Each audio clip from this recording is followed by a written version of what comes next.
Let's talk the ending of him. Obviously, spoiler warning ahead. Like this video, go watch it and come back. As it was stated in the final scene of him, this scene right here, Cameron Cade was groomed ever since he was a child. Pause. That's not what I mean. I mean that in the sense of him getting to where he is today was all because his dad had to sacrifice his life for him to get there. Hence, what are you willing to sacrifice? I'll get into that later, so on and so forth. The entire time, Isaiah White, played by Marlon Wayans, was using Cameron Cole in order to get what he wanted. One of two things, either becoming the new version of him or losing the spot to him so he could play another year of football. Because the blood of the people before him made him the GOAT. Being able to win consistently, winning all these different championships like they're nothing. And the blood kind of makes you almost superhuman, so to speak. Either to not get tired or hurt or both. There's a process to it, and Cameron Cade was in the final stages. He ends up offing Isaiah White and is supposedly meant to be the next successor. But that's not how it turned out. Once Cameron Cade realizes that his father had to be sacrificed for him to get here and all of it was fabricated,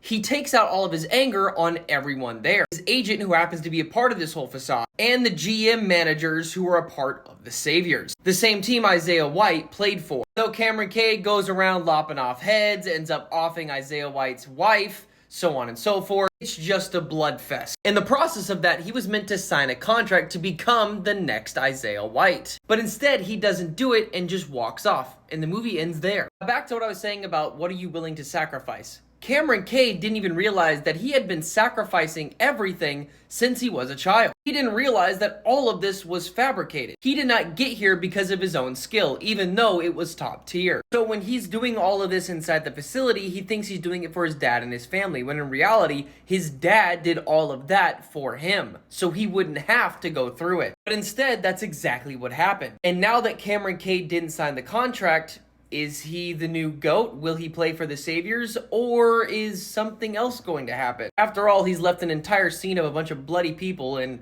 a bunch of eyes that watched it, so honestly, who knows? Mind you, the idea of Isaiah White and all of this is undercover. Nobody knows about this, except for maybe a few people like the Saviors, and so on and so forth. And now Cameron Cade realizes he's got nothing to lose. He's already sacrificed so much. What else? Now, the general managers of the Saviors threatened to off his family, but who's to say they haven't already done that? We, as an audience, have no idea. But the movie itself, towards the end, is left open-ended. What does Tyreek Withers' character do next? What is next for the Saviors? Does the lineage of the blood aspect to become the GOAT stop with him? Or does it continue? The Saviors and everything have too much to lose. So really the question is, who knows?